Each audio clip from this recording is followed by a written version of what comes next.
Hey folks, my name is Dr. Amy Pearlman. I'm a board certified urologist with expertise in sexual health, hormonal health, and genitourinary health. And I have two very special people with me today.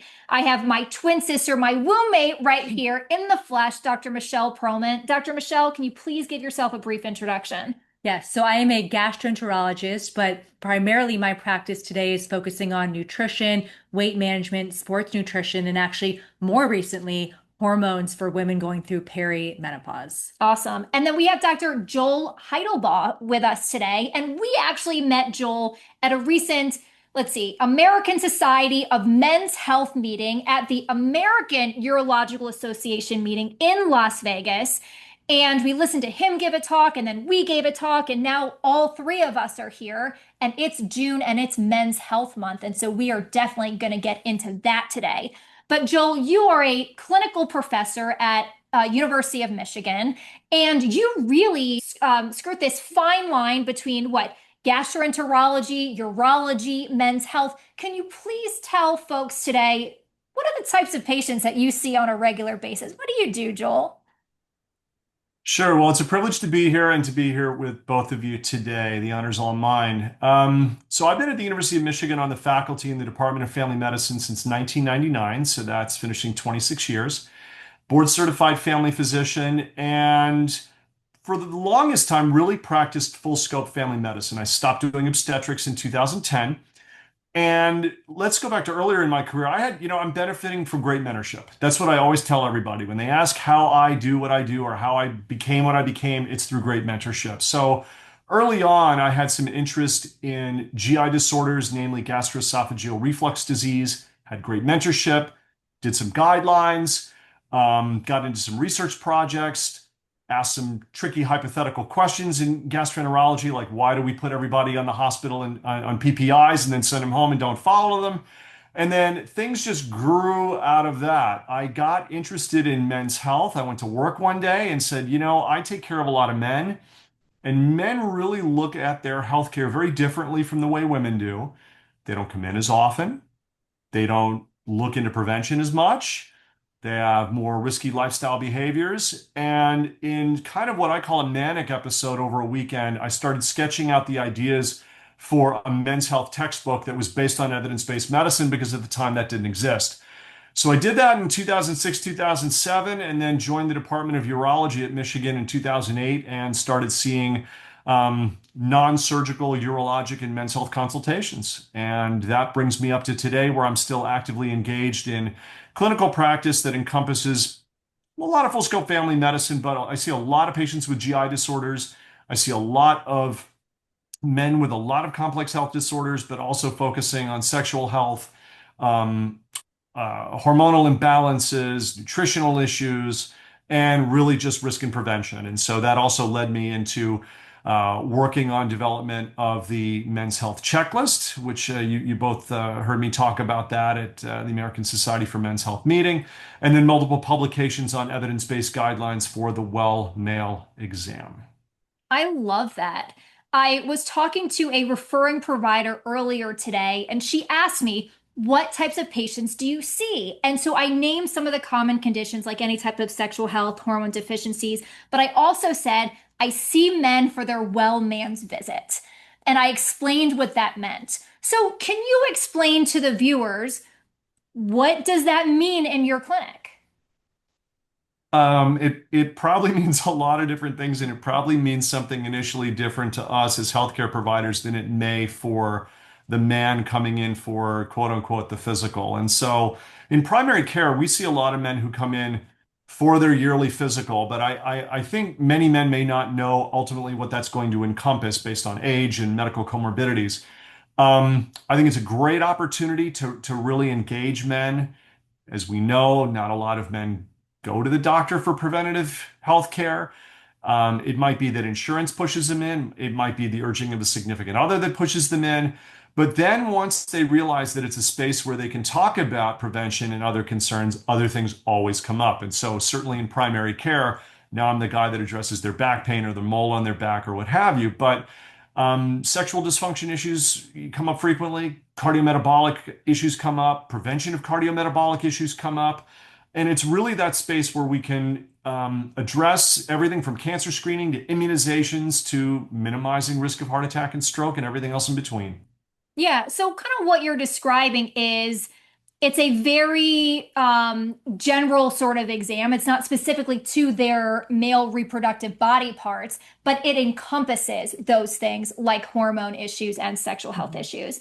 And you mentioned that men don't want to come in to see the office, and actually, research suggests that women make 80% of the healthcare decisions based on themselves and their family members. You see a lot of men in your practice. I see a lot of men. I find that men, once you get them in, are pretty much down to try anything. Like they routinely say, I'll try whatever you suggest. What have you found your male patients saying to you when they come to see you? Do they want to hear this preventative medicine discussion? Well, it's kind of interesting because I think in our practice, we actually get a lot of men that actually encourage their partners to come And in. they So don't come in. It's hard to get their yes. female partners Yeah, in. so it's Yeah. actually a little bit of the opposite. I think the similarities between kind of the way I think we both run our clinics is we create that safe place or that safe space, right? So that when men or women come in, they know that they can talk about anything and everything. That I think is critical. And I think so much of the time, whether we're a primary care or gastroenterologist or weight management specialist, there are so many topics to cover. We often feel overwhelmed as the provider to try to cover everything. And I think that's probably why a lot of people don't go into family medicine or internal medicine anymore because patients have gotten quite complicated with their health care and we feel like we have to address 30 different things. And that's where the checklist comes into play. That's where my weight management programs come into play is we both know we don't have to address everything in that one visit. We just need to have a game plan for what we're going to talk about the next visit and the next visit. But I think it starts with creating that safe place. But, a lot of the men that come to see me are referred by, concierge primary care doctors. So the concierge primary care doctor has already done the hard part, right? The person has been recently diagnosed with prediabetes. They have a little bit of a health scare and they want to see someone to figure out how they can minimize, potential progression of that condition. So we have kind of a niche practice where we're getting people who are truly ready to invest in their health. So I think maybe our population is maybe different from, a lot of other practices, but I'll tell you, men, at least the men that we see and probably the men you see, are very interested in their health. It's just they've never been given the stage, the microphone to actually speak about conditions that are sometimes, quite taboo or sensitive. Yeah. We had a patient the other day that said, I want to get rid of the fat around my midsection. And he's interested in some of these, um, not even necessarily newer therapies, but like performance enhancers. And he's like, I'm tired of my primary care doctor saying it's not safe, don't do it. He's like, the reality is, I want to know, how do I do it safely? I want to know what all my options are for getting rid of the fat around my midsection. He already knows we told him to cut out the alcohol, right? So I think a lot of these men are interested in sitting down with someone who can talk about the really innovative therapies as well as the tried and true. And until we do that, I think it's going to be really hard to fully engage our male patients. Which brings us into this next discussion of misinformation. And what a better time to discuss misinformation than June being Men's Health Month. So, what are the common misconceptions that men have, let's say, with regards to nutrition and maybe animal protein, that they need a lot of animal protein? What are your Yeah, thoughts? so, protein is very important. It's the only macronutrient our body needs to actually survive. Most people underestimate the amount of calories they get and overestimate the amount of protein. Most people are just protein calorie malnourished. But a lot of men, I think, say, okay, if I have too much plant-based protein like edamame or tofu, I'm going to grow man boobs. And that is an old wives' tale. So our patients actually love like the roasted edamame or the air fried tofu. So phytoestrogens do not actually increase our blood estrogen levels and lead to gynecomastia. So I had that's one one. patient recently who literally said, I've been avoiding tofu my entire life, and now I can eat tofu. I'm like, yeah, unless you have a soy allergy, that's completely fine. Yeah. Yeah. And I think just a lot of people in general, and specifically men, think they need to pound the steak to be more masculine. But we know that too many, pro-inflammatory foods can actually lead to gynecomastia. And too much alcohol, like having a bunch of beers, which many men think is masculine, will lead to gynecomastia and a Correct. whole host of other health conditions. So it's interesting. A lot of these cultural, activities that men do are actually making them a little bit less masculine by messing with their hormones, or some of these environmental exposures with microplastics and other hormone disruptors are playing a huge role on men's health. Yeah. Joel, do you have other things that men commonly ask you about that are big misconceptions? Oh, the list goes on and on. I want to highlight quickly what Michelle said. It all can't be done in one visit. This is the benefit of longitudinal care, goal setting, following up, building that relationship, and championing your patient. Biggest misconceptions. I have so many patients who come in and tell me that, doc, you're going to be really happy. I've cut out all my carbs. And I listen attentively, and then I tell them, you can have carbs, and here's why. And I talk a lot about portion size. I talk a lot about calorie counting. I talk about types of carbs. I talk about carb balancing relative to activity. I'll never forget the guy that came in and he'd lost a ton of weight being on the grapefruit diet. And of course, like a fool, I said, "What's the grapefruit diet?" I should have walked, I walked right into that one. But I also watched him regain all the weight because, every carb you walk by after you stop eating them is going to go right stick to you, right? So, I think one of the biggest misconception is really that carbs are bad, because that also gets into carbs are bad. Beef is bad. Fish, I hear, is bad. Most of the proteins are bad. I should just live off protein shakes. And then I say, okay, well, protein shakes have a lot of sugar in them. You need to know that.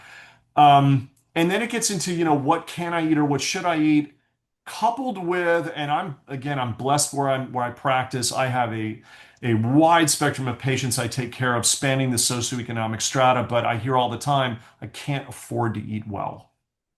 I can't afford to eat well. I'll never be able to just live off organic chicken or whatever. And so I see that as another misconception. And I think that's something that we can really help people with. Yeah. So how do you respond to that one when people say, I can't afford to eat well? So there are studies that have shown that people that even eat organic diets, it's cheaper than buying your food at the local convenience store. Mm. That's the first thing. And so we have great nutritionists. We have people that can work through meal plans with folks. I'll take the time, I'll pull things up. Everybody comes in now and apologizes. Doc, I'm sorry, you're going to hate me, but I've been on Google. And I say, that's great. Show me what you looked up. I And love we'll it. put it up together. We'll pull it up together. We'll go through things. We'll come up with meal plans. I don't get down to nickels and cents, but if you're looking at portion control and portion size, even, I talk about the restaurants. One person goes to the restaurant and orders one item off the menu, and they get one plate of food, and that's one portion, correct? No. No. There's your cost effectiveness. Well, and even with Uber Eats, because the delivery charges are so expensive, people end Yeah. up over ordering what they would have never ordered in a restaurant. So those prices that really add up. Yeah, it's interesting about the carbs. It's people go from one extreme to the next. Any diet will work, as you know, in the short term, but it's creating these long-term habits. It's interesting with like the Whole 30 diet. People think they can cut out all the crap for 30 days, and then over time their old habits creep in and they think that their set point is going to be their new weight loss. And it's so a lot of it is, it's not that people are ignorant. It's unfortunately, I think within healthcare, we've never explained like metabolic adaptation and what happens from a physiologic perspective as people lose weight. And so people just don't know. So we can't blame our patients. And we'll get into the GLP-1s, but we see that too with the weight loss medications as well. But yeah, it's really not about extremes. It's figuring out what does that balance look like, and also understanding that whatever worked for you when you're 20 may not work for you when you're 30, 40, and post menopause, or, andropause or other life events happen. People often forget that nutrition and movement and physiology is very dynamic as our body changes. Yeah. And Joel, I love that you mentioned that you encourage your patients to go on Dr. Google, because I feel the same way. I've recently had some patients say the same thing. They apologize. Amy, don't hate me, but I had a conversation with ChatGPT. And I love that because they show me the conversation. I'm like, damn, ChatGPT is on point. But what ChatGPT oftentimes reinforces are the lifestyle behaviors that all of us are trying to reinforce in our patients, but it does it in a very empathetic way. Right. And The other, it oh, shows engagement. yeah, It Yeah. shows engagement. yeah. And no one can take personal offense because they don't see that as a person telling them these things. Right. It's kind of like an objective third party, which I thought was And we've interesting. actually gotten referrals. It's quite fascinating when patients say, like, who is the, person that specializes in hormones? We've actually gotten patients call in because of that. But I think, Amy and I actually went to a men's health seminar last year. And I had asked a question. It was a panel of physicians, and we were talking, they were all in different It was like subspecialties, sports medicine, cardiology, radiology, internal medicine. Yeah, urology. Yeah. urology. So I asked a question. Okay. I said, okay, I have a patient scenario, a middle-aged guy. He's lost the pep in his step. He's got, tendonitis from playing golf. He's really struggling with his weight and his testosterone is like borderline. Like he's seeing each one of you as a subspecialist. How would each one of you approach him? He And was trying to set him up I for was an trying, alley-oop. yes, I was He trying to wanted to set them know, up. hey, Right. tell me how each of you would help this guy. So the urologist actually responded and said, I would tell this guy he was a liar and that he's eating way more than he's telling me and he's not exercising enough. And I was thinking in my head, that's exactly why a lot of men don't go see the doctor because they're trying to confide in their healthcare provider. That's the last thing you should be telling the patient. And I actually loved it because the moderator said, no, I actually wouldn't tell the patient that. So he Right. actually called him out on it. So I think part of it is, as patients are becoming, more educated on these quality of life concerns, and it's less of a paternalistic approach in medicine these days, that patients will, shall we say, doctor shop, Mhm. but they have all the right to. They need to find the provider that's going to sit down with them and have these nuanced discussions and answer their questions. And I think we should applaud that. Yeah. So here's my follow-up question. I'm going to ask each of you this question. What would you suggest is, let's say, a good prompt for a patient to type in on ChatGPT if they're looking for, let's say, for you, Joel, recommendations to reduce heartburn? Would they just type that specifically in? Yeah, I mean, I think there's a couple ways to do it. They could go to ChatGPT or even, Google AI now is probably going to be one of the faster ones even. But any of those AI generated things, dietary advice on how to reduce GERD. They're probably going to find what's queued up to the latest guidelines or evidence. And there's enough sources out there that say the same thing in terms of reducing caffeine, nicotine, and alcohol are always the big three, right? And then fatty foods, spicy foods, portion size, eating late at night, etc. Could be citrus, could be acid, could be chocolate, etc. We know the list. But I I welcome when people do that because it's an engagement point. And I think the majority of what's out there is correct. We just have to figure out if it applies to the particular patient. Mhm. And then you've got to tailor it to the particular patient. Yeah. What would you recommend for someone to search, let's say, on ChatGPT? Well, I think age-based things are very important, right? So if you have like a 20-year-old, let's say, that says, "Oh, I'm having change in bowel habits," it's probably less likely they have colorectal cancer, although as you know, we're seeing more and more metastatic colorectal cancer in younger individuals. But yeah, that would be more concerning for, let's say, a 60 or 70-year-old gentleman who's never had a colonoscopy. So I think definitely typing in the age and then any other significant things, whether it's heartburn, like is food getting stuck? So they should actually explain like what symptoms they're struggling with, and I think it will give them, more information back. But I think, there's so much information out there that then you have to kind of parse through it and say, well, what is actually relevant to me? The last thing we want to do is drive up a ton of anxiety and people come in with like 30 different self-diagnoses. But yeah, the first part is educating yourself and then actually as a patient having those questions ready to go. Because if you're in a typical healthcare scenario, you get 15, maybe 20, 30 minutes with a provider. You want to maximize that time with the provider. Have those questions ready to go so that you leave there and have hopefully the majority of them answered. All right, so let's talk about resources that you would recommend for both patients and providers. So, Michelle, we'll start with you because I know you're building a resource right now for patients. What online resources, instead of, let's say, directing someone to, let's say, go on ChatGPT, what would you recommend people do for more personalized guidance on nutrition and gut health? Yeah. So I think it definitely depends on the topic. I think when it comes to, let's say, hormones, then I literally send them all the Instagram and YouTube links for all the top people who are really not just creating content, right? There's so many content creators out there that have actually no background or expertise in any of these topics. So I send them to the leaders of the field who are actually assessing the research, like Dr. Mary Claire Haver and Kelly Casperson and Rachel Rubin. So all these physicians who are amazing and leading the charge when it comes to, hormonal and Right. sexual. So not just content creators, but content Exactly. creators with the expertise and the science and the clinical reputation. Exactly. Yeah. And what I also find is the fancier the content is with all these animations, those usually they don't have the actual expertise. It's the people who are leading the charge are literally just sitting in front of their Yeah, phone. with no makeup on the treadmill, giving Right. their rundown Right. of the latest research. So Right. it's really interesting. But yeah, I don't just tell people go online. I will actually send them the people who I trust, what they're doing and they're evidence-based, and I'll do it that way. Mhm. When it comes from the weight loss standpoint, I find it a little bit more challenging because you have some providers that are all for GLP-1s and kind of pushing that in everyone's face, saying that's the only treatment option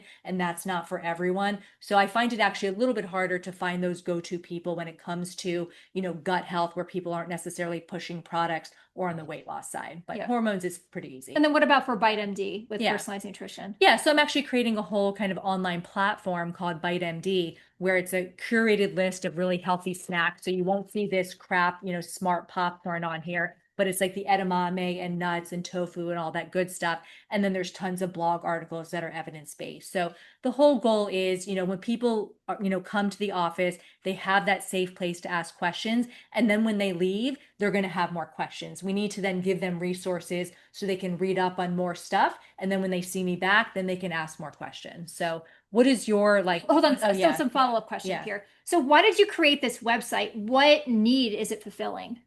Well, I think probably, Joel, as you see, like on the GI aspect, when patients come in and they open up Pandora's box and say, what should I be eating? It's like, wait, where do I even start, right? What symptoms are you experiencing? And then we got to collect the data. So if people have heartburn, well, we need to know, what are they eating? How much are they eating? How fast are they eating? How late are they eating? Like all of these things that there's no way that we can get from a typical dietary recall or like a validated food frequency questionnaire that says, well, tell me what you've eaten in the past 48 hours. Well, that may have nothing to do with what you've eaten over the past 6 months. So collecting the data is very important, where I think technology, and I love to hear from you, Joel, and how you utilize technology and wearable information. We should be using wearable technology and other sources to collect data when people are not in our office, when they are at home in their natural habitat. It still blows my mind that we make so many clinical decisions off one blood pressure when people are rushing around coming into clinic. We don't even check blood pressure here. I couldn't even tell you where our cuff is. I know where it is. It's in my procedure room. That's where it is. Joel, I never thought anyone got excited about heartburn, but that's like something that you get excited about, which I love. Are there certain technologies or websites that you find useful in your clinical practice?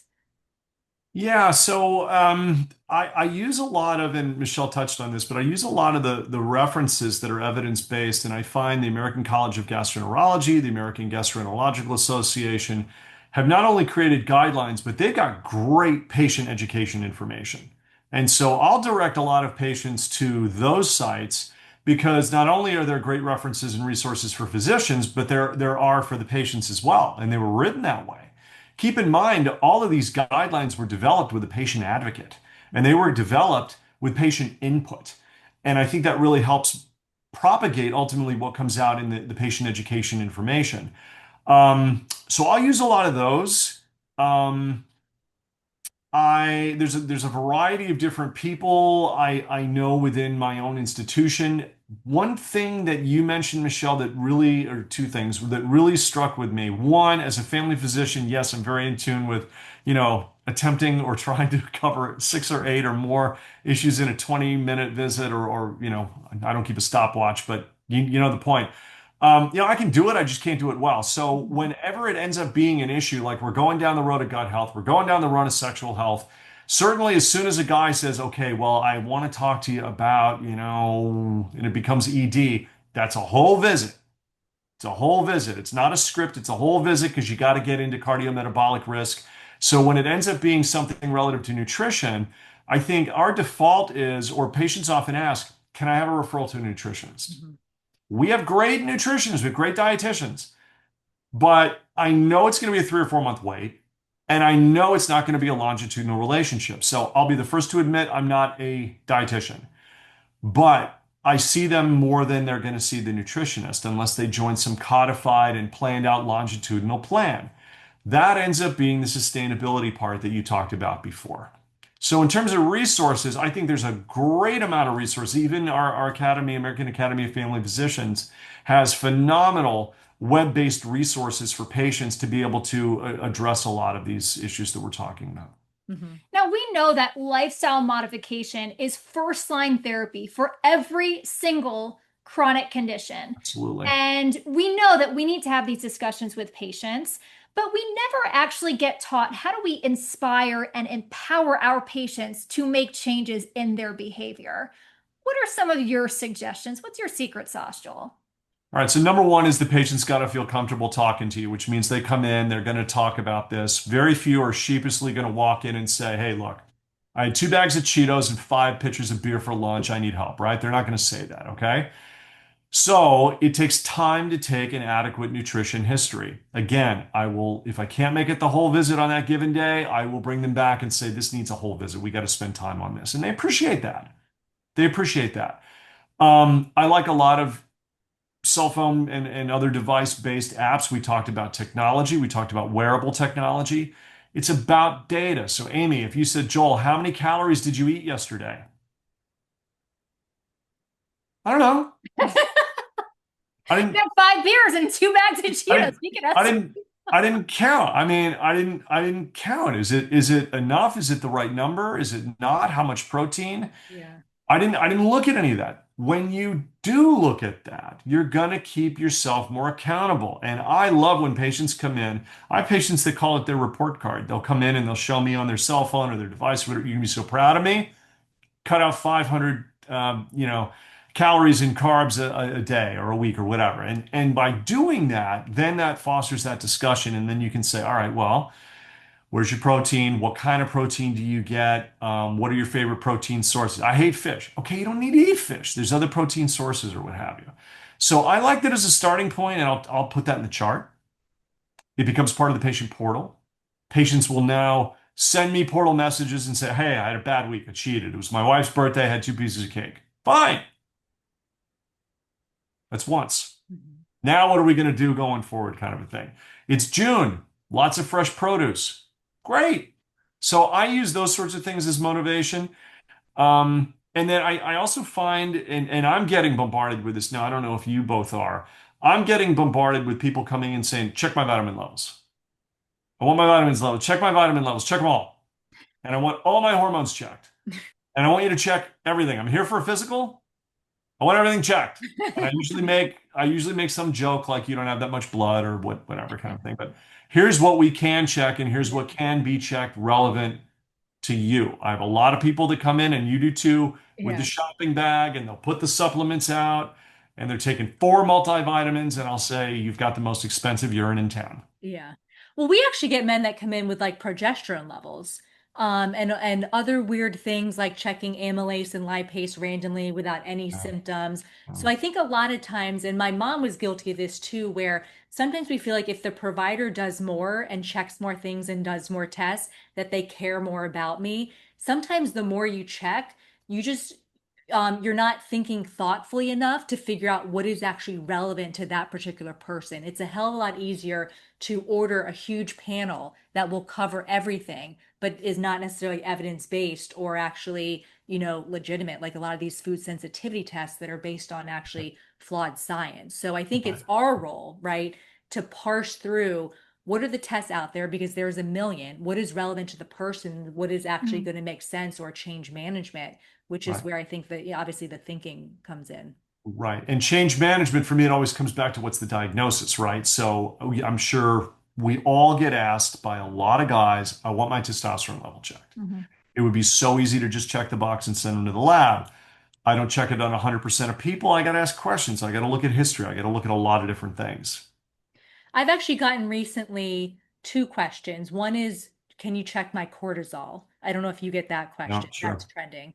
And then the second one is, what do you think about NAD? There's obviously all these supplements trend at various times. We were at a recent event, and one of the panelists who has a biotech company said, L-carnitine was a big trend a couple years ago. And so he spent like $1,200 on an L-carnitine supplement, spent another 12 grand sending it to an independent lab, and it had L-carnitine in it, along with four different types of ecstasy. So I think a lot of times when it comes to the wellness space and prevention, we think, oh, I don't want to do a prescription. I want to use these natural methods, when in fact, sometimes the natural methods are more harmful because there's absolutely no regulation. So it's very interesting when it comes to supplements. Well, that brings us to another great topic. So, Joel, as a family medicine provider, are there any specific supplements that you do recommend for patients? Absolutely. And you can probably guess the first one I'm going to suggest. I won't Vitamin make D. no. No, damn. You're close. I'll give you each one more guess. You're close though. You're in the right B12? neighborhood. No, you're close. Oh, I don't know. Magnesium. Oh, Absolutely. Because one, most people don't get enough through their diet. Two, there's multiple kinds. mhm. Three, many people take many drugs that deplete magnesium, and we don't think about that, especially cardiac drugs, GERD drugs. Obviously, we know the PPI stuff. So if I was going to recommend a supplement for anybody, it would be magnesium, simply because most people don't get enough of it. And there's just so many benefits relative to digestion, to metabolism, to regulation of hormones, to mood, to sleep, to muscle balance and coordination. So that would be my number one. And then Yeah. depending on their symptoms, is that how you then tell them which magnesium supplement you'd recommend? I do, and I usually use glycinate and malate more than anything else. I did, and you always learn by your mistakes. I did have a patient a number of years ago who came in and they were tired and they read about magnesium and they were having migraines, and I said you should try magnesium supplements before bed. They came back and they said, "Yeah, I really like the flavor of the magnesium. I mean, I can't really swallow pills, so I like drinking the magnesium, and I usually drink about a half a bottle." And You got the lemon but lime. The man, magnesium oxide or it's something. clean. No, it's magnesium citrate. And they Yeah, said, magnesium, the but it's, lemon lime. yeah. And they were like, yeah, but it's cleaning me out. And I still got the headaches. And I'm like, my bad. I didn't, I The didn't tell you devil's what in the kind. details. I The didn't tell you devil. what kind. Sorry. My go-to is, even though we're in sunny South Florida, I see a lot of low vitamin D levels. And Sure. actually, in Sure. my perimenopausal women, I've been ordering DEXA scans and I'm catching actually a lot of osteopenia. So I think optimizing vitamin D levels is also really important. And then, B12 is another one I'll check. Yeah, And also, even having a normal hemoglobin, we often forget that specifically, menstruating women can still have low iron levels. So absolutely. we obviously will, can treat the perimenopause, but if we're not addressing iron deficiency, which is a main trigger for why they're so tired, then we're really missing the boat. And that I actually catch quite a bit, is iron deficiency without anemia. And that's a great opportunity to talk about diet because that impacts the absorption of iron. It impacts the absorption of B12 and everything else you just listed. Mhm. Quick plug for Men's Health. Totally agree with checking perimenopausal women for vitamin D levels and doing DEXA scans. But we still suffer the lack of adequate screening guidelines for osteoporosis in men, and that's why it's overlooked in a lot of men.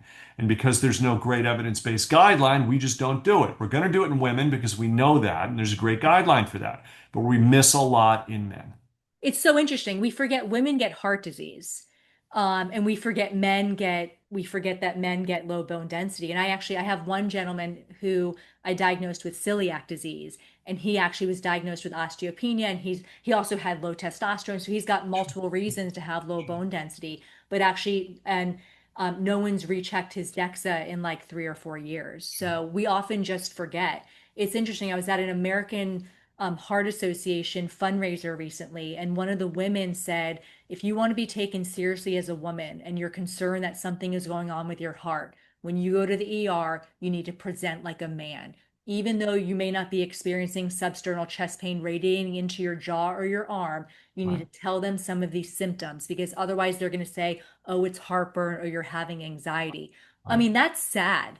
Right. that, but we often forget that women get heart disease, and Right. then men, we forget they get certain conditions too. So it's interesting. Yeah, so I have a Yeah. couple follow-up questions. You also talk a lot about creatine, which happens to Mhm. be one of the most well-studied supplements in medicine. So who are you recommending take creatine? Yeah, most of my patients actually. A lot of my patients, I don't think there's a single patient who doesn't want to improve brain health. I think there's really interesting data coming out in Alzheimer's, although it is much higher doses, but cognitive function, muscle strength, and recovery. People just need to realize that if you're not, lifting weights, if you're not eating protein, it's definitely not going to be a game changer. But if you do have that good foundation, I think supplements like creatine, good products, that are pure products without, not like creatine gummies or anything, can be very beneficial for people. So that's another one of my go-to supplements that I recommend. And then Joel, back to you. Which men are you getting DEXAs on? I hate to characterize, but I'm going to say my more frail men. Just visually, I'm thinking my middle-aged men who are still smokers with lower BMI. Um, not every gentleman with lower testosterone. I mean, I have a lot. I'm thinking of patients now who are overweight, cardiometabolic syndrome, diabetes, and have low testosterone, who are non-smokers. They probably are lower risk of osteoporosis. But, aging men who do have low testosterone, certainly I'll get a DEXA scan. Um, I'll also get a DEXA scan, to be honest. I see so many men with musculoskeletal complaints, back pain, hip pain, shoulder pain, etc.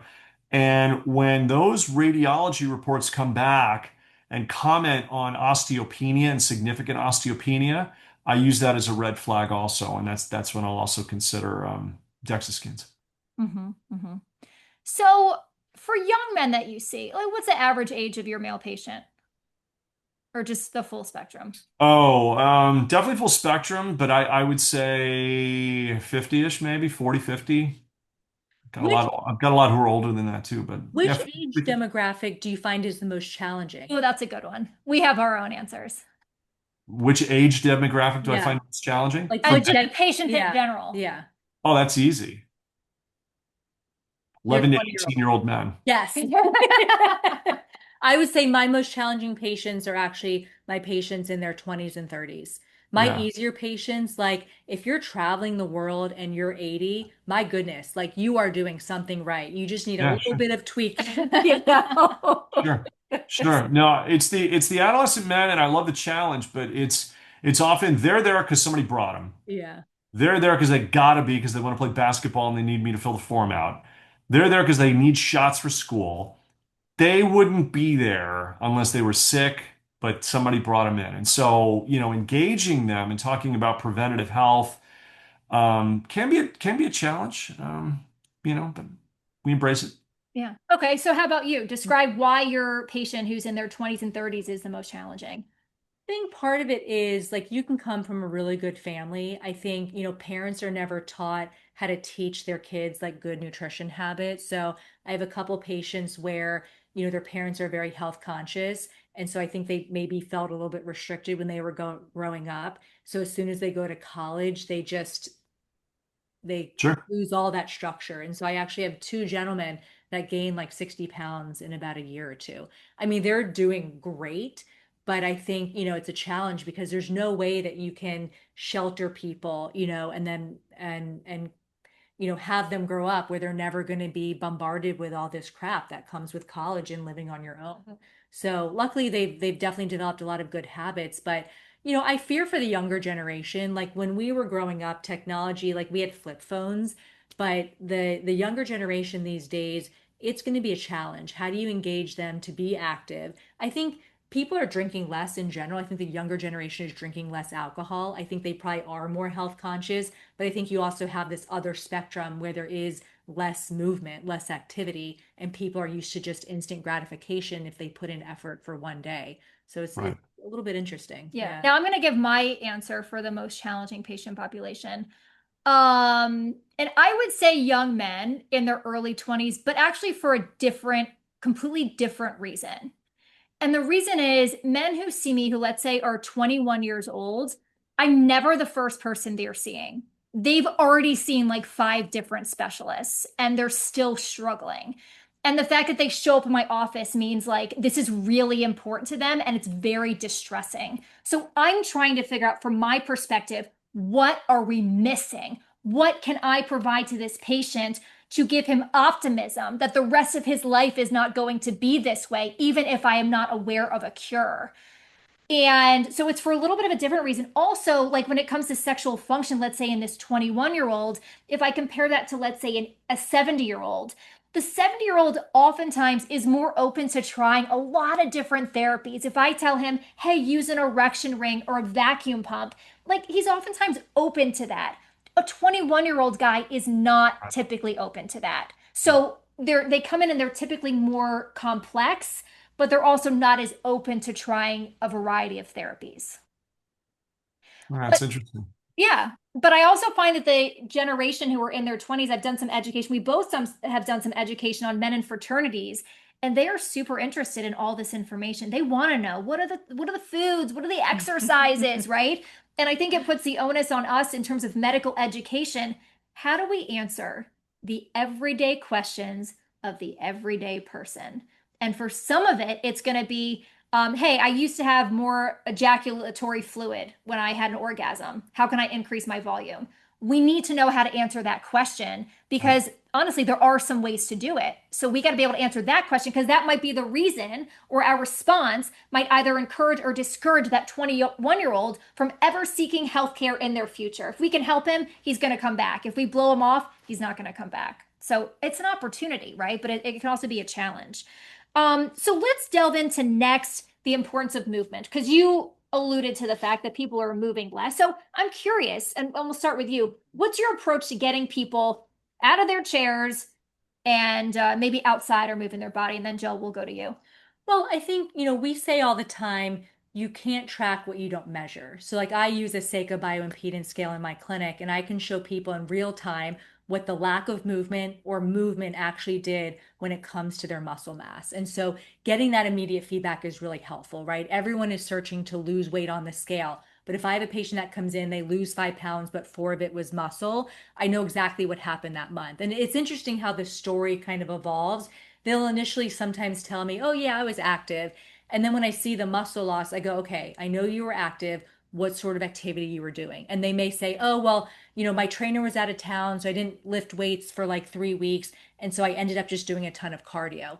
So, when I kind of went through training, I was just told to tell my patients to just move more. But the reality is that that's not good enough. The details do matter. If someone's on a an active weight loss program and we want to preserve lean tissue, then telling them to do a ton of cardio and not telling to do weight training is actually not in their best interest. So really using data to show people that in real time, with consistency, they can make huge improvements in their muscle, which overall improves their cardiometabolic health. I was listening to a recent podcast and I loved it. They said, bones and muscle are metabolic endocrine organs. I had never heard that before. We often think that they're just musculoskeletal tissues, but bones secrete hormones and muscles secrete hormones and have a huge impact on just blood sugar control to start with. When people realize, okay, I have diabetes, but if I do resistance training for 48 hours after,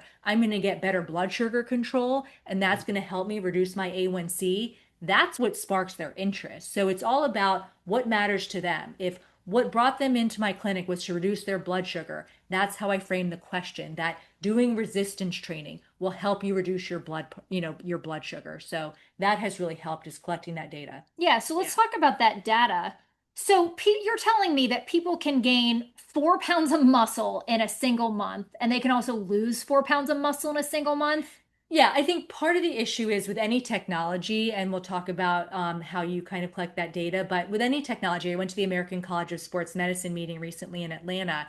Whether it's DEXA scan, CT, MRI, bioimpedance, you're going to have error, right? So I don't recommend people check their body fat every day because you could have a 2 to 3% error in body fat from day to day. And I don't want people saying, what did I do today that, caused me to gain 3% body fat? That doesn't make sense. So it's really looking at long-term data. But to get long-term data, you got to have those data points. So people get so hung up on 1 month, but I tell them, listen, this is 1 point. it could be a one-off thing, but we need to just trend over time. So that's helpful. Yeah. But even on your like scale, you've noticed that people can gain or lose, several Yeah. pounds of muscle, Yeah. but it correlates with what they're telling you. So Exactly. you know that there's truth to some extent. Yeah. Yeah. Because the scale doesn't lie. Correct. There may be Yeah. some error, but at least it's going to tell me in a global sense Yeah. what's been going on. Like I had one patient today that said, she hasn't been, or she was traveling a lot. And so because she was traveling a lot, she had less control over her meals. So she was eating less protein. And because she was traveling, she also just did a little bit more cardio and less resistance Mhm. training. So I said the combination is not a good thing, right? If you're going to be traveling and food is going to be a little bit difficult, then make sure you hit up those hotel gyms. Don't let everything go. At least be cognizant if one of those pillars go, then you step up your game on some of the other ones. Oh my God. Yeah. It is so funny traveling with my sister. The first thing that she will search when we know a destination is where are the nearby gyms? And Of she will course. scope all of them out. And every day she'll go to a different gym. Better than They, scoping out the bars. I mean, that's good. That's good. So, Joel, what's your way of getting people to move their body and what are your recommendations? Again, it's got to start with the individual. Boy, I just have such a wide spectrum of patients I care for, the overwhelming majority of whom are going to say they're active. And what I find delicate and what I find occasionally disheartening is to tell somebody, I recognize that you work. I'm in Southeast Michigan. I have a lot of patients that work at, the motor company, the assembly lines and motor companies. And you work 6 days a week, 12 hours a shift. That's 72 hours. I can only imagine how exhausting that is. And you're doing a lot of fine motor stuff, or you're just kind of doing this X number of times per hour, and that's your job, and you walk around the plant. I've got to be the guy to tell them that's your baseline. I know you don't have time when you get off that 12-hour shift, or the energy or the desire to go to the gym and work out for an hour, hour and a half. I understand that. So it's about meeting people where they are and figuring out, are there things you can do at home? I really recommend a lot of walking. I recommend a lot of paced walking, not just strolling. I recommend simple things that are cheap. I mean, I've had patients buy resistance band kits off Amazon that are not expensive, and they can put them over the door. They can do things while they're sitting there if they're tired, but they just worked a 12-hour shift, but they can sit there and they can do some of this. It's better than nothing. I love the idea of tracking things. I love the idea of tracking things relative to calories. But it's about the individual. If you don't like basketball and I tell you go to the gym, play basketball 3 times a week, you're not going to do it. yeah. So it's got to be about what people do. I also have a lot of patients who are extremely fit, are extremely active. Going back to one thing you mentioned, Michelle, I am not a fan of what we measure in every patient, every visit, every day, and that's what we use and what we tell people, and that's BMI. Hmm. I'm not a fan. It has so many limitations based on who you are, how you're built, et cetera, et cetera. We all know this. I do use abdominal waist circumference a lot. I do encourage people to get impedance scales. I'm thinking of patients in my practice. I've got a guy in my practice who used to be a ranked international heavyweight boxer. He's in his 50s. He's still ripped. His BMI is 38. Hmm. What does that mean? That means he's severely obese. If you saw him, you would not think he's severely obese. You'd want to work out with him. So BMI has its significant limitations too. I like abdominal waist circumference. I like impedance measurements too. Yeah. And I'll tell you, I get so many perimenopausal women that come in and they've gone to their primary cares and they're told your normal weight, your BMI is normal, but just looking at them, they have actually very high levels of visceral fat. So Yeah, it's not fair that we don't take them seriously or say, oh, it's just a yeah, of vanity thing when we know that visceral fat increases risk of just total body inflammation. course. Yeah. And then I think a lot of people think that in order for it to count, they need to be in the gym for an hour. It was a small study that came out showing, people who did not like exercising, they literally engaged in 5 minutes of resistance training a day and actually had improvements in strength or little adjustments with walking. Like if you're walking flat, like a normal pace, probably not any impact on muscle. But if you do more of like a lunge where you kind of lean forward and like put more pressure on the leg, that actually shows increase in strength. Or wearing a You weighted look a little vest. funny doing it, Yeah, but you it look a might have a funny bigger doing it. impact. Wearing a weighted vest, you'll look like a badass. Doing incline walking. So not all walking either is created equal. I actually had a meeting recently with one of the exercise physiologists at University of Miami. He has a whole lab looking at Parkinson's patients and older individuals. Wow, It actually does like velocity training. And he says after they go through a program with his team, you can't tell which patient had Parkinson's, which I think is that's fascinating. amazing. But what he was saying is that people who rely too much on treadmills, you lose actually certain proprioception and neuromuscular like programming because you're used to just walking in a straight line where you don't need to like look at your surroundings and like pivot your feet. And so I think sometimes we rely too much on machines and we're so automated. And that's why maybe even though people may walk indoors, maybe they're still at higher risk for actually falling outdoors, which I think is interesting. Yeah. Yeah. I'm sure the summer months in Michigan are pretty decent. So I think that's a call to action for people to be maybe switching from their treadmills to walking outside. We're in kind of a 6-6 cycle up here. I mean, October to April isn't great. April to October is, but the resistance training, I love that you're promoting that. I try to promote that as well. I also try to encourage people not to do the same thing all the time. So if you walk 2 miles on the treadmill every single day, your body is getting accustomed to that and that alone. You're losing the opportunity to build other muscle. You're losing opportunity to gain other strength in ligaments and tendons, really from resistance in other areas. Yeah. Yeah, I love that. Just like we talk about insulin resistance, it's also anabolic resistance. And when people have the trainer, same trainer for 10 years or do Orange Theory for 10 years, they're putting in the time investment and the financial investment, and they're not getting the returns actually on muscle gain because their body has just become accustomed to the same routine for the past 2 decades. Right. Yeah. So a couple more questions and then we'll wrap up. And this is one of my favorite questions. Oh, what's that? Okay, and I'm going to ask each of you this question because I don't know what it is. she doesn't know what it is. But for June being Men's Health Month, I want you each to design like your ideal men's health clinic. And I want you to describe like what would that clinic look like from where a patient initially walks into the door, where that person just feels like I'm in the right place and I'm going to get this comprehensive care that I need. What would it look like in terms of like the space design and the types of providers in that clinic?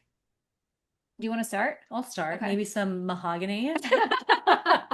Maybe some cigars. Right. You want people to feel like rich Maybe when they walk maybe in like a and pool table or something, yeah. like sports on the TV, something where they feel like they're going into a lounge or like a barbershop We type wouldn't thing. actually have cigars in here. We wouldn't Let's have, not do maybe the pink cigars. cigars. Let's not do the cigars. But I think it's got to be a safe environment and it's got to be less sterile. I think a lot of healthcare clinics, it's like white walls and very sterile. So I think having a lobby that's very inviting is important.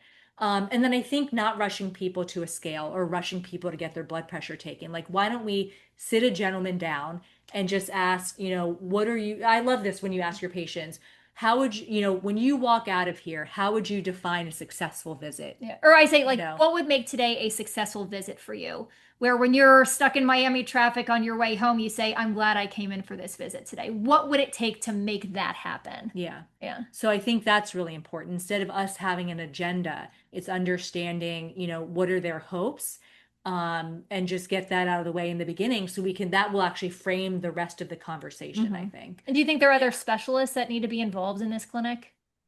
I don't necessarily think people want to see 10 different subspecialists in a day. I think the biggest thing is having a plan of action and access, right? So if we, have that initial consultation and say, okay, I think they need to see a pelvic floor physical therapist. I think they need to have, a personal trainer so they don't, mess up their rotator cuff when they start lifting again. We need to have those people in place and then make that connection. So instead of telling a patient you need to call so and so and then they're stuck on the phone, really what we do in our practice is we'll say, okay, here's the information for this person. We highly recommend them. Do you want them to contact you? And that reduces a huge And most barrier. of the time they say yes. Yeah. And then they don't have to make that call and be put on hold. Yeah. And then they actually end up seeing the person. Yeah. Yeah. So I think it's Seeing the right provider at the right time for the Exactly. right Yeah. reason. And I Yeah. think part of what is important is we as healthcare providers are also the navigators, right?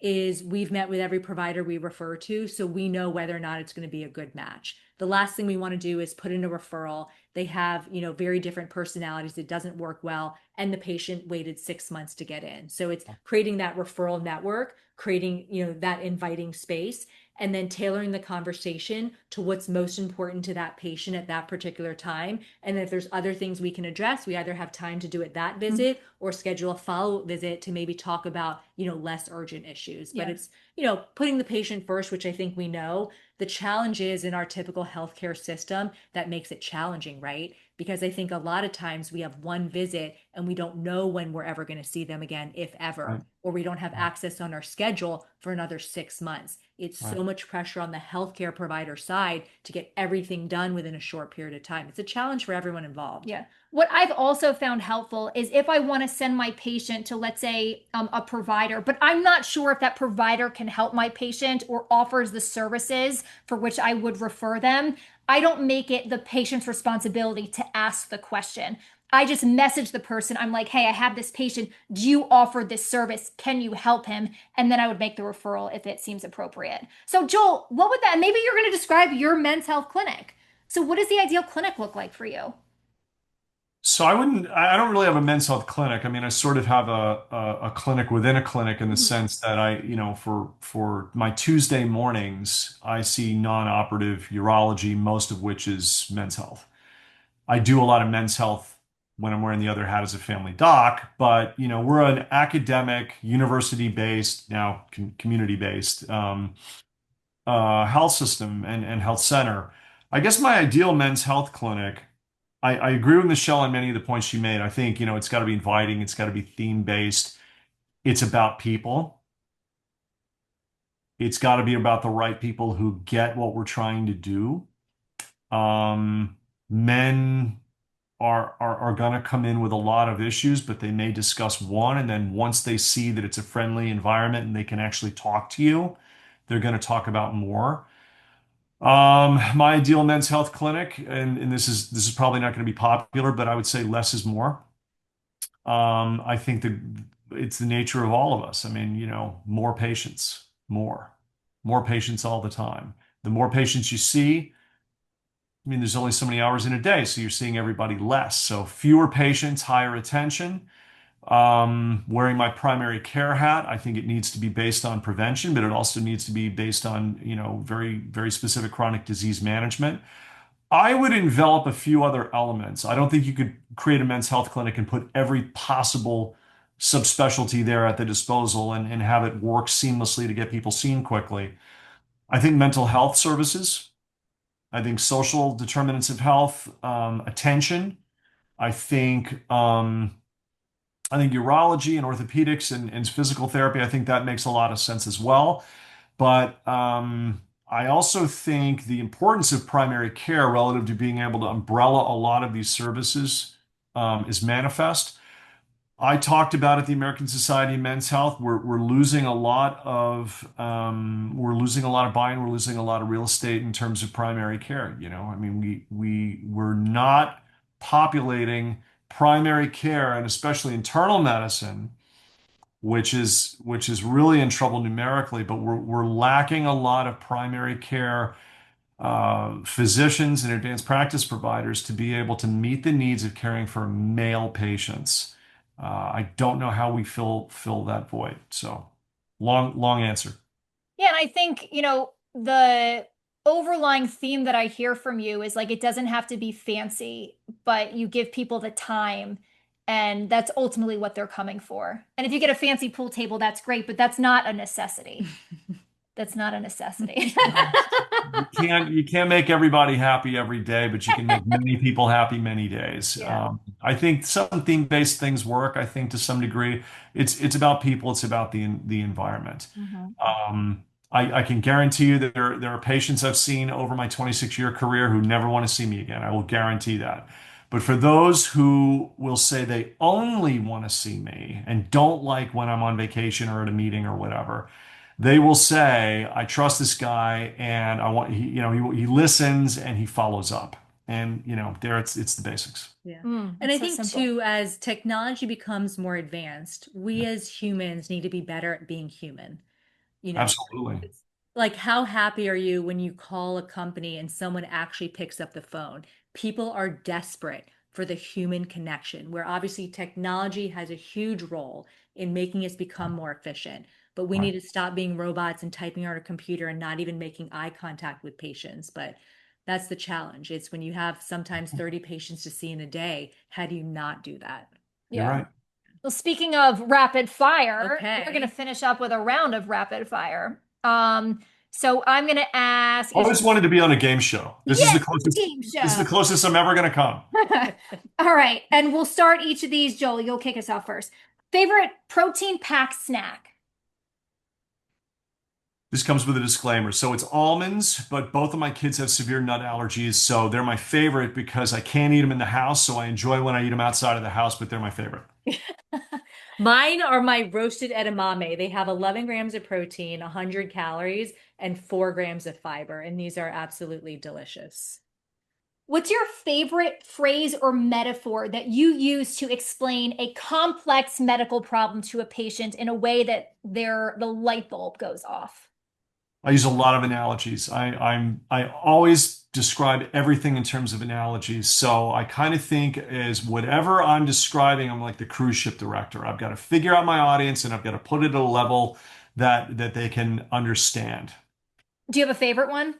Yeah, and I got burned on it. Oh, let's hear it. Yeah, so I was explaining the concept of microalbuminuria to a patient one day.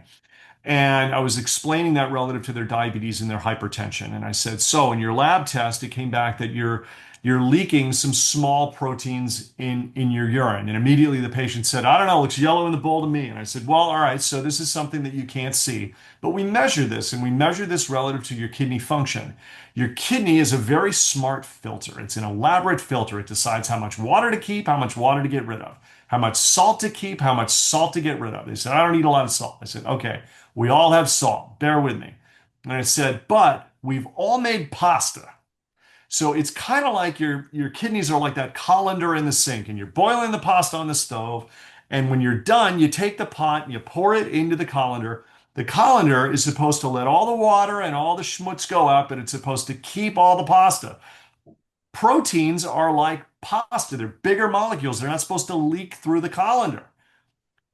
99% of my patients get that. One guy looked at me and said, so I'm peeing pasta? And I said, no, let's try another thing. Oh, So anyway, that's one of my go-tos. I like that one. Michelle? Usually, when I get into my GLP-1 conversations, it gets a little bit complicated. And so I think a lot of people think that it's just kind of the easy way out, or they'll say, oh, but I don't want a GLP-1 medication. I want to do the work. And I say, listen, you're going to be doing all the work, I promise you. The way these medications help you is they will make the process a little bit less painful and a little bit easier. It will Yeah. never be painless and it will be never be easy to lose weight the healthy way and maintain it for the rest of your life. So I think that Sure. helps kind of put a very complicated weight management program and these GLP-1 medications that have a lot of hype a little bit into perspective on how we should really be using them. Which is interesting because I would imagine that some people would listen to that message and say, well, that sucks because I want it to be easy. And yet you are saying it to say, no, you're still going to put in the work. You can still take what? Ownership of your success? Mhm. Is that the message they take out Well, of it's it? interesting because some people say, oh, it was just the medication. That's why I've been so successful. And I go, no, the medication didn't get you to lose 40 pounds and maintain all your muscle. You put in the work. So it's Yeah. interesting. And some people like have a hard time taking any sort of ownership over their success Mhm. and say, oh, the medication did the Yeah. work for me, which But I you're find giving them interesting. credit. Yeah, Yeah, exactly. you're giving them credit where Exactly. credit is due. Yeah. All right, last question here. If I ruled the healthcare system, I'd immediately fix dot dot dot. Joel. Where to start? It hasn't changed. I mean, I'm a millennial. I just went to medical school in the last millennium, right? But we still don't value prevention. We still don't put money into prevention. We still don't make it easy such that prevention is really the center and the key for everything. And that can be screening for whatever needs to be screened for. It certainly centers on nutrition. We should invest in adequate nutrition and physical exercise education for everybody to prevent chronic disease, as opposed to doing it backwards, saying, now you're overweight, now you have diabetes, now you had a heart attack, now you need a nutritionist. Yeah. Amen. Yeah. Michelle? And I think it's, how do you do that? It's making prevention profitable, right? You still need to make a profit in order to offer service, but Sure. whether it's changing the incentives or instead of, getting paid off of doing fancy procedures and focusing on sick care, it's how do you get reimbursed Yeah. for more prevention, Value-based care. right? Or how do you, flip the cost? There's no reason why an apple is more expensive than Cheetos. All you have to do in a convenience store is charge more for the Cheetos and less for the apple. It's very easy. You just flip it.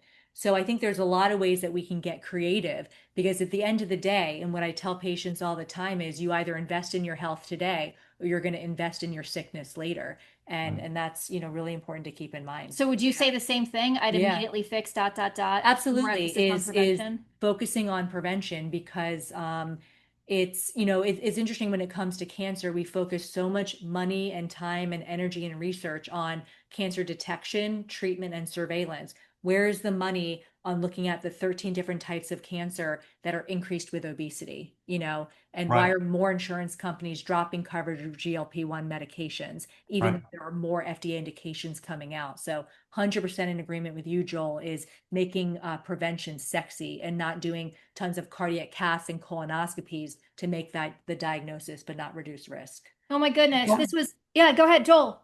I'm sorry. I was just going to say it's always been an interesting financial model because we know how to pay for a cabbage. We know how to pay And for not the cancer. cabbage that you eat, folks. Not the cabbage that you eat. No, coronary artery bypass graft. Yes, but we know how to pay for that. We know how to pay for cancer treatments, but we don't seem to know how to monetarily incentivize the prevention aspect to prevent. I tell people all the time. I told a student yesterday. I said my job is to keep people out of the ER in the hospital. Period. It's my Mhm. job. I love that. Yeah. Well, folks, this was a powerhouse discussion. It was so nice to talk to you both about your tips and tricks, when it comes to men's health, but really health of everyone, the importance of prevention and movement and nutrition and reflux. Whoever thought? So thank you all for joining us today. We have a urologist, a gastroenterologist, a clinical professor of family medicine, and yet we're all seeing the mutual patient, and we all have a role in the health of this person so that he can live, or the person can live and optimize his life that he has on this earth. What a beautiful thing for Men's Health Month. Thank you all for joining. Thank you.